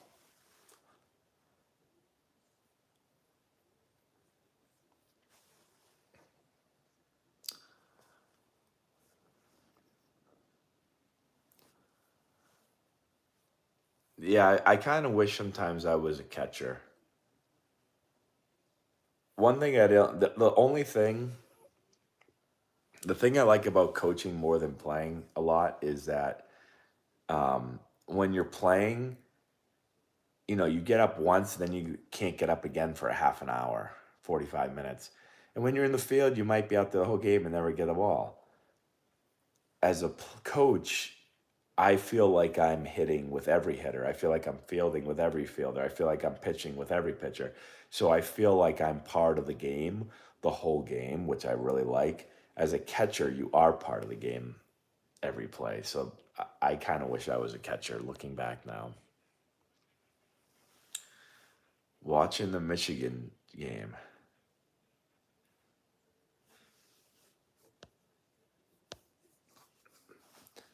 They watching the World Series game. I have recently noticed that some head coaches work from the first base box. I find that odd opinion. Really? I haven't noticed that. Um, Talking about high school level, what level? Um, Here's my thoughts on that.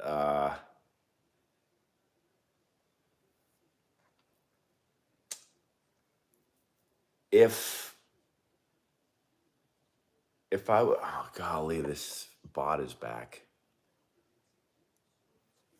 Um, I would like to be in the first base coach's box if uh, anytime the runner's on first, I would like to be in the first base coach's box because I would like to just be able to lean into the runner and say, run on this pitch instead of having to give signs. Or I'd like to be able to say, like, make sure the runner's leads in the right spot, make sure they're in line with the back of second base, you know, make them get a bigger lead, make them, tell them what I see with the pitcher, what his tempo is, or like, is he doing something that's giving away when he's pitching, when he's picking? At third base, you can't tell the runner that. I can give the sign and say steal, but I can't communicate with them. Um, but then if you're in the first base box, then you have a runner at third, you can't talk to the runner at third either. So I've thought about doing all different things. I've thought about maybe not coaching any bases so I can just watch the game and see everything. Um, but I really like being able to talk to the base runners, especially at third base. So,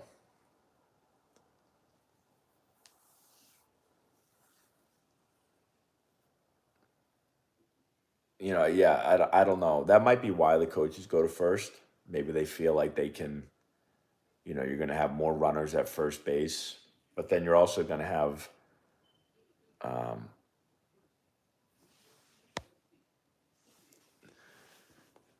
at third base, when you're the coach, you're going to have some like really important decisions with the guy at third over there, and like constantly reminding guys about whatever it is you want to do, right? Like back in the air, like anything in the air, back tag, or like, making decisions on if we're going to go on a ground ball with the infield end or the infield, halfway or whatever.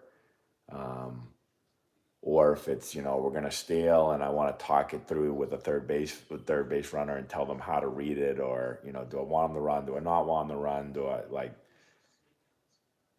we've had stuff where like this past year there'd be times where a lefty was pitching and the way they picked over, if I thought they were really slow to first or if I thought they were going to pick. I mean, there were times this year where I would just lean over to the third base guy on third base and I'd say, hey, he's probably going to pick here. When he lifts his leg, I want you to sprint home. If he picks, keep going. If he pitches, stop and come back. And, we did that once against this team, Cardinal Spellman. And the next pitch, the guy lifts his leg. Our guy takes off for home. The kid picks the first, and we just walk in for a run. They actually took the ball, tried to throw it home, was really late with it, threw it away, and then we went to second anyway. But like those type of things, I like being able to just tell the guy real quick. What I would really like is to have every player have like like a quarterback headset, and then I could be on like a walkie-talkie and just like call a play in. That would be awesome if I could just sit in the dugout and do that. Clay, I agree with you. There's plenty of times where I'm like, I got to run all the way to third base coach's box. I don't want to do that.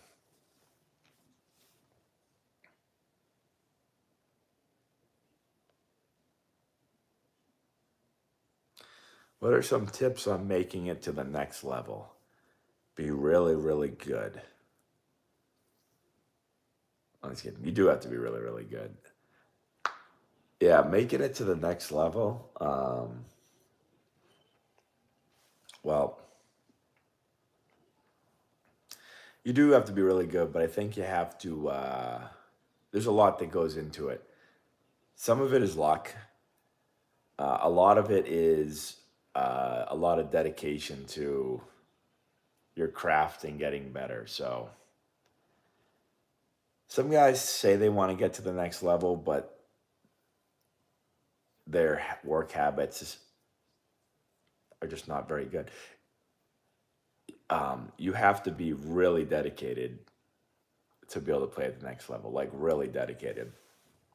Um, like when I decided that I wanted to play professional baseball, um, most of my days were revolved around that thought. So like for instance, when I was at Wake Forest, I have made videos on this. Like I made the decision I wanted to be a first round pick and play professionally and in the major leagues.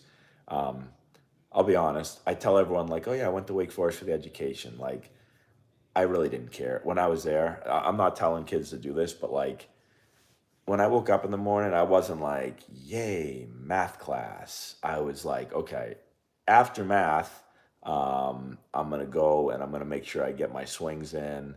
And then I'm going to make sure I get into the weight room. And I'm going to make sure that I did this thing where between every class, when I'd walk, I'd have to pass the gym and I would stop in the gym. They used to have a big tub of like protein.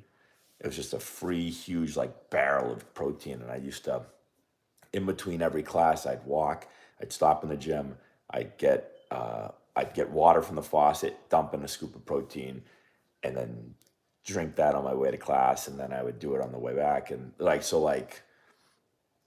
then go to practice. And after practice, you go do extra hitting later at night. So you have to be like that for like every day. But you don't have to be like that, but most players have to be like that. And then you have to have some natural physical gifts. So like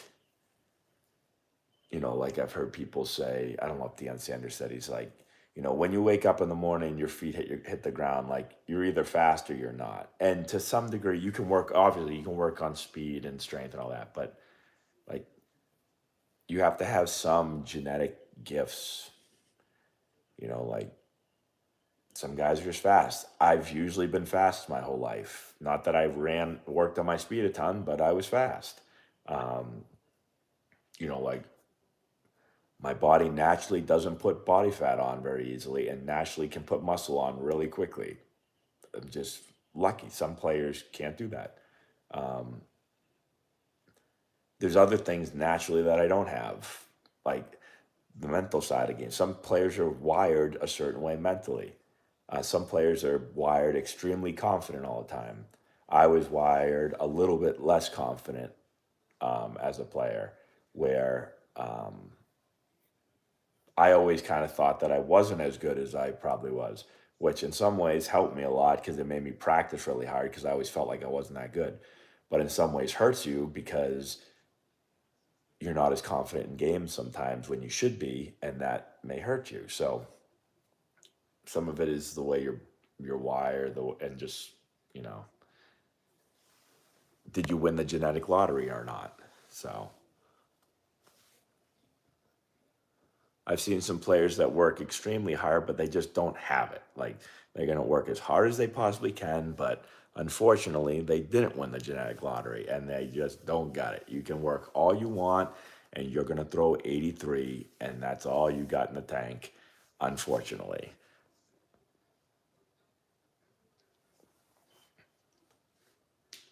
Was I the best on my high school team?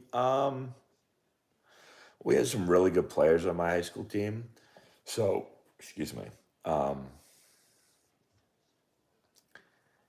I guess it depends on which year. Like my junior and senior year, I led the team in hitting both years, I'd say by a pretty good amount. Uh,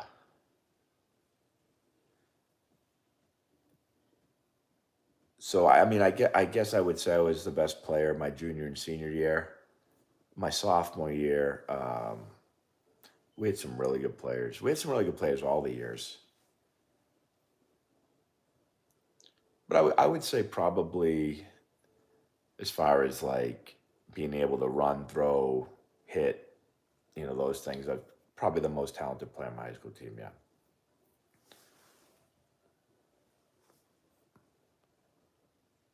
What did I work at the most?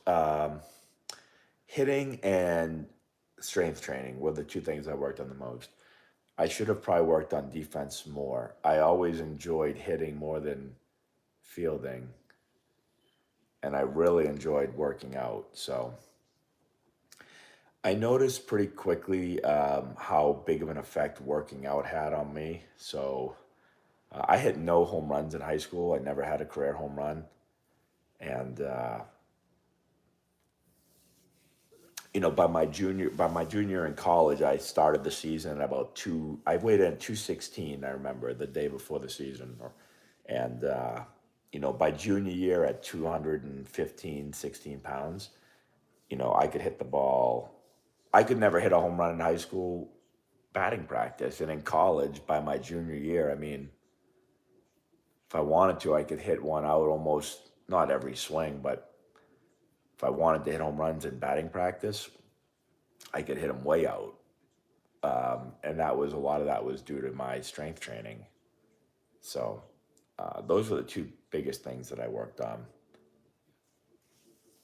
I should have probably worked on flexibility and mobility a little bit more. Those weren't really emphasized as much then as they are now. And then I should have worked on my defense more.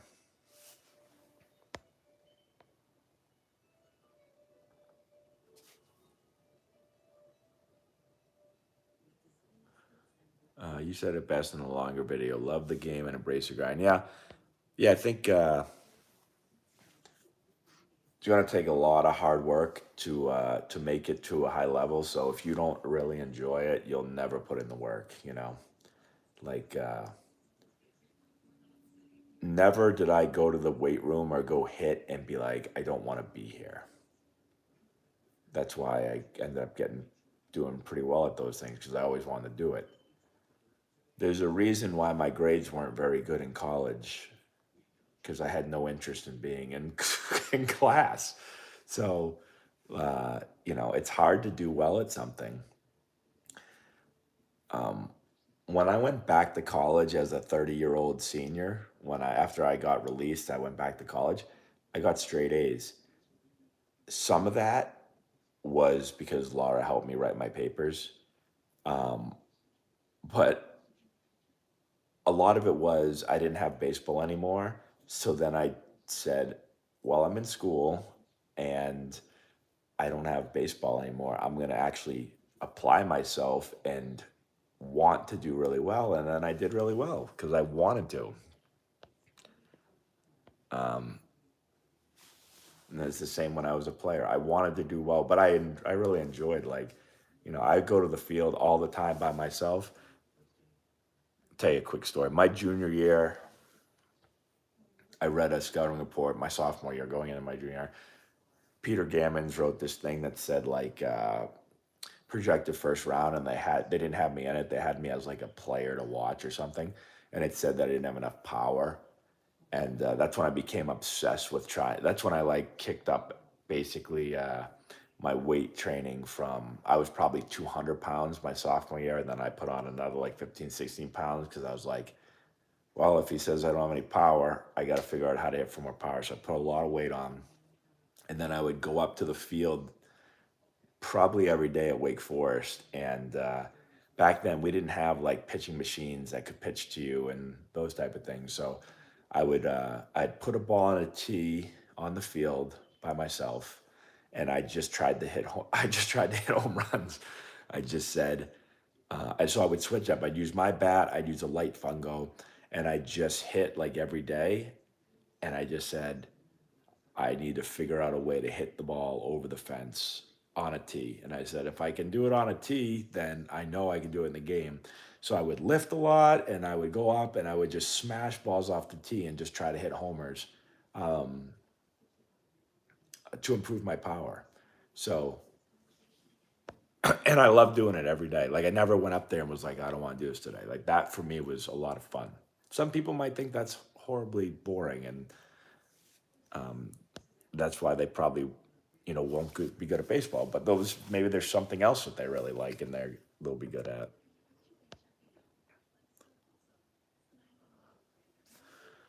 Do managers ever treat veteran players almost like their assistant manager? I don't know, like their assistant manager, but I always take. I think a good coach or manager always listens to their players. So, like, I feel like I probably know more about baseball than all of our players that play for me, but that doesn't mean I don't listen to them. Like, I listen to our players a lot and talk to them a lot. Whether it's, like, how's this guy trying to get you out? What's his fastball look like? What's his breaking ball look like? You know, whatever. Just talking to the players. And then, during the season, sometimes you talk to players about the morale of the team. What are guys thinking? What are they feeling? Are they tired? Are they, all those things. So I try to talk to players all the time. And certain players you rely on more than others. Like, in summer ball this summer, like, I'm going to listen to certain players more. If I know a player is really smart, then I'll probably listen to that player a little bit more. If I think a player doesn't know what the hell they're talking about, I probably won't listen to them as much. But I think you got to listen to your players because they are on the field playing, and I'm not in the box, so sometimes it's hard for me to see everything. Mar 15, man, those last two innings were stressful. Well, I'm glad that you have no diarrhea from CC's. That is good news. Any super defensive play you remember doing? Best defensive play I ever made was in the Cape Cod League. Made a catch to save a no hitter over my head, like a real lucky catch.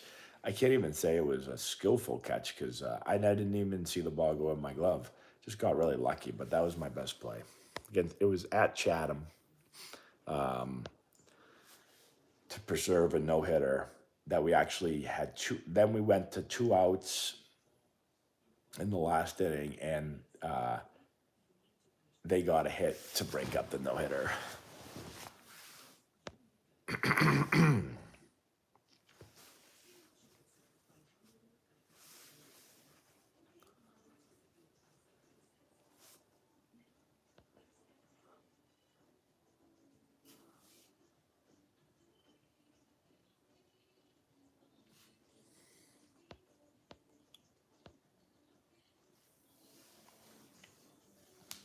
So, oh, that's good, Brian. I'm glad he's picking things up. There's a lot of instruction on physical parts of the game. What resources do you recommend for mental coaching? YouTube books. Yeah, so you can podcasts. There's a lot of good podcasts out there. YouTube has some good stuff. I actually so one thing I did, I have a hitting course that's all about mechanics. It's really a swing course. And I have one for infield play too, but I have one coming soon for all the mental stuff because I have a lot of, like, if you are on our channel, if you go to the our playlist for the mental game, you'll find a lot of videos on the mental side, but I have a lot more stuff that I haven't put on YouTube. So I am making a course all about the mental game so that everything is like packaged nicely, and people can get everything in like one place, and you don't have to try to go to find it. Really, it's for the information, but it's also to save people time from having to listen to 4,000 podcasts and scroll the internet forever. And so it's really everything I've ever learned from the mental side of the game, whether that's hitting approach, drills for hitting approach, pitch recognition, plate discipline, mindset, how to flush, bad things that happen to you, how to stay in the present, techniques to do that, what to do in the on deck circle, what to do on your way to the plate, what to do, like creating a routine for yourself, like how to get yourself back to neutral when you're, pissed off at the umpire or that you just chased the pitch, like all those things will be in there. All right, everyone. Well, my throat and my voice is completely gone. I've lost my voice completely. So I am going to sign off. I've been on here for over 2 hours. And I appreciate all of you hanging out with us or with me during the game. But I am going to go to bed now. I don't know what time it is. What time is it? Wow, it's 11:46. I thought it was only like 11 o'clock. Yeah, I'm going to bed. I'm tired. So, anyways, if you want to learn more about the mental game, you can go to our playlist and go to our, I think it's just called the mental game. So, thanks again, everybody. Hopefully, my voice comes back tomorrow. Go Pats. Got to win tomorrow against the Jets. If we lose tomorrow, as I like to say, back up the truck, turn this place into a parking lot. We'll talk to you later.